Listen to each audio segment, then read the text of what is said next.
1970 की दहाई थी।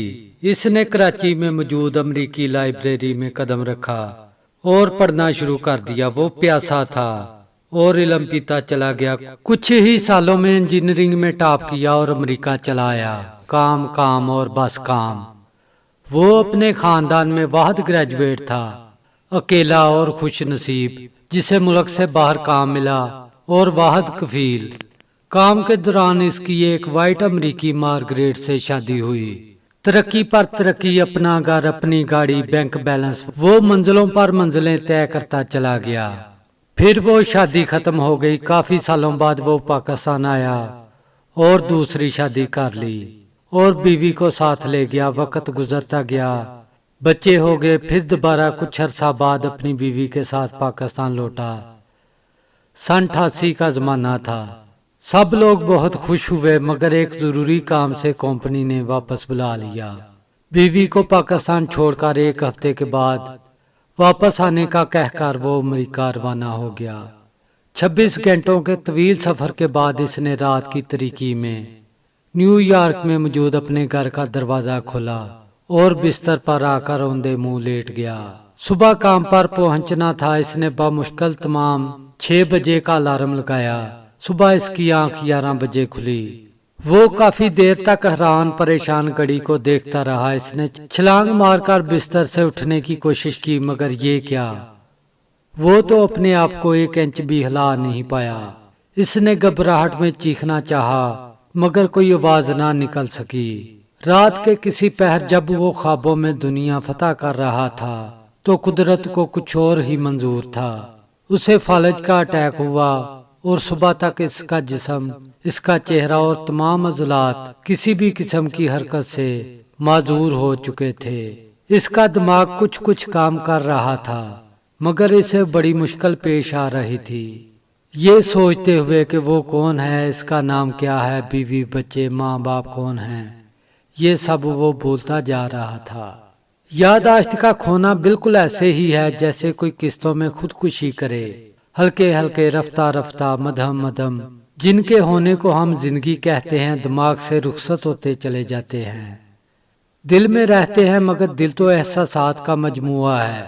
शक्ल को नाम और सिफात तो दिमाग देता है। मिस्टर सिद्दीकी को बिस्तर पर पड़े पड़े आज तीसरा रोज था। मोबाइल फोन तो इस दौर में होते नहीं थे, और अगर होते भी तो वो कौन सा इस काबिल था कि हाथ हिला सकता। घर में मौजूद फोन बजता रहा। कभी ऑफिस वाले कॉल करते तो कभी पाकिस्तान में मौजूद घर वाले। इतनी बेबसी तो शायद मुर्दों को भी ना हुई होगी। इन्हें कम से कम इस बात का सुकून तो होता है कि वो मर चुके हैं। मरना कितनी बड़ी नेमत है, इन्हें आज समझ आ रहा था। चौथा दिन, 5वां दिन, आज 6ठा दिन। गलती से आज डाकिया दरवाजा खुला देखकर मिस्टर सिद्दीकी को हेलो हाय करने आ गया। उनके अखलाक अच्छे थे। वो हमेशा डाकिये को देखते तो हाल अहवाल पूछते। डाकिये ने खुली आंखों साख्त जिस्म को देखा तो 911 पर इमरजेंसी कॉल कर दी। वो आए और उठाकर ले गए। अगले 9 माह सिद्दीकी कोमे में रहे।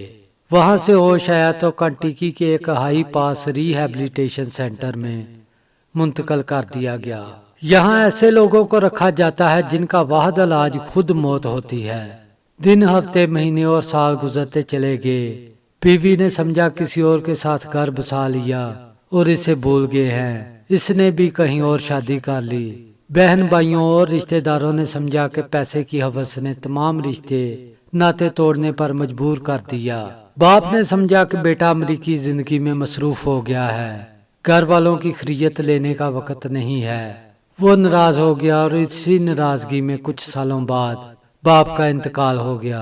माँ फिर माँ होती है। वो आखिरी वक्त तक इंतजार करती रही कि एक दिन इसका बेटा जरूर वापस आएगा। इसने मरते वक्त भी वसीयत कर दी कि जब बेटा आए तो इसको कब्र पर जरूर ले आए।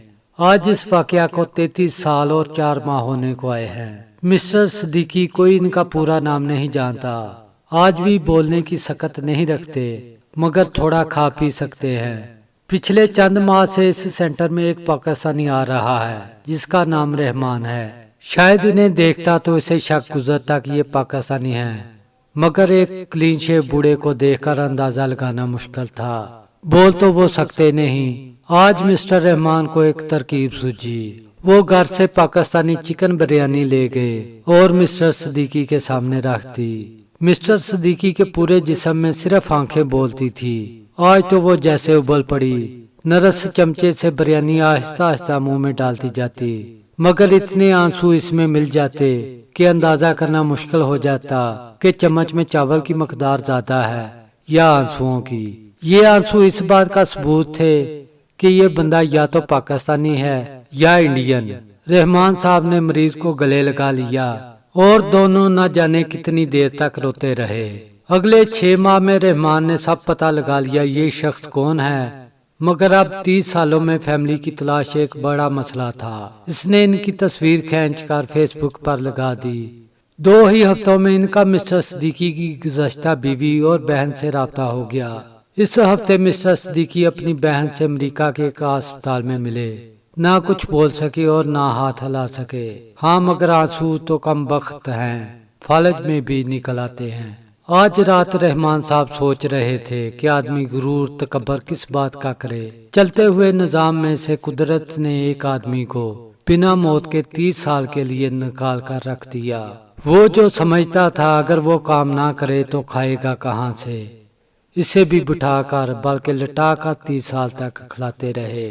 सिर्फ बंदा अपने आप को देख ले, इन तमाम बीमारियों का अंदाजा कर ले जो अपने जिस्म में साथ लेकर चलता है, और इनमें से कोई एक निकल पड़े तो वो कहीं का नहीं रहेगा, तो गुरूर और तकब्बर आंसू बनकर बह जाते हैं। दोस्तों, ये थी छोटी सी वीडियो। अगर वीडियो अच्छी लगे तो हमारे चैनल को सब्सक्राइब करें और वीडियो को दोस्तों के साथ शेयर करें।